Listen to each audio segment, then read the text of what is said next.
going, Brother Roop here? We're in the book of Acts, chapter 16. That's right, 16. I'm going to have to get used to saying 16. If you're my subscriber, thank you very much. Honored and privileged. If you like these short videos, 5 to 10 minutes long, go ahead and subscribe, ring the bell. Right, chapter 16, new ground here. Chapter 15 was awesome, one of my favorite chapters of the Bible. Chapter 16 is another favorite. I think they're all my favorite, but anyway, let's go ahead and read it. Then came he to Derbe and Lystra, and behold, a certain disciple was there, named Timotheus, the son of a certain woman, which was a Jewish, and believed, but his father was a Greek. That's very interesting. The Apostle Timothy, I call everybody in the New Testament apostle, so if you don't like that, I'm sorry, pray about it. So anyway, brother Timothy arrives on scene, a young man, half Jewish, half Gentile. Not that that matters. People are people, right? So that is, then came he. That is Paul in company with Silas. Paul's with Silas now and not Barnabas. Luke does not, he doesn't give us the history of Barnabas, but confines his narrative to the journey of Paul. So, to Derbe and Lystra. So, anyway, and behold, a certain disciple named Timotheus. It was to this disciple that Paul afterward addressed the two epistles which bear his name, 1 Timothy and 2 Timothy. It is evident that he was a native of one of those places, but whether of Derbe or Lystra, it is impossible to determine. He was the son of a certain woman. Her name was actually Eunice, and we know that from 2 Timothy chapter 1, verse 5. And which Apostle Paul wrote and tells us, and believed, and she was a Christian. It is stated that that her mother was a woman of distinguished Christian piety, and we read that in 2 Timothy chapter 1, verse 5 again. It was not lawful for a Jew to marry a woman of another nation, or to give his daughter in marriage to a Gentile.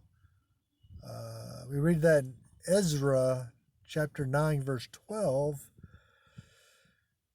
But it's possible that this law was not regarded very strictly by the Jews who lived in the midst of Gentile nations. They didn't have too many people to choose to marry there. I mean, if you're surrounded by Gentiles, you're probably going to marry a Gentile eventually. It is evident that Timothy at this time was very young, for when Paul besought him to live with him at Ephesus to take charge of the church there, we read that in 1 Timothy chapter 1, verse 3. He addressed him then as a young man. 1 Timothy chapter 9, verse 12. And he wrote, "Let no man despise thy youth."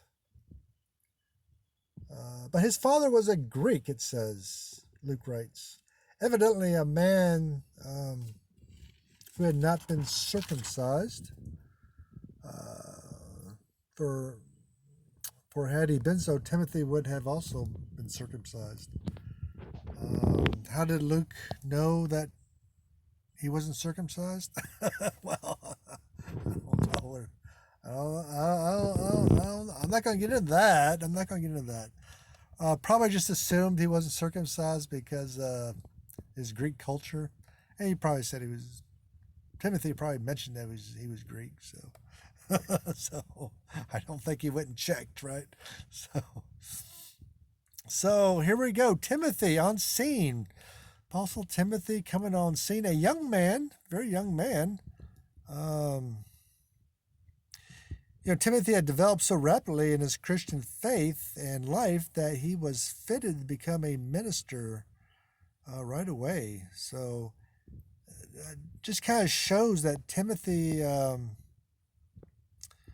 was a very smart young man, very, very smart, very intelligent young man, very intelligent, and always great to have the cream of the crop as Christian ministers. Timothy, as we know, in later life will be a pastor and bishop and be very successful spreading the gospel. God bless him. And this is not the first we're going to hear about Timothy. We're going to hear about him more and more. He's going to be a faithful companion to Paul for many years, even when Paul is in jail in Rome. So Timothy is a great young man, and we're going to see more of him. Thank you, and God bless you.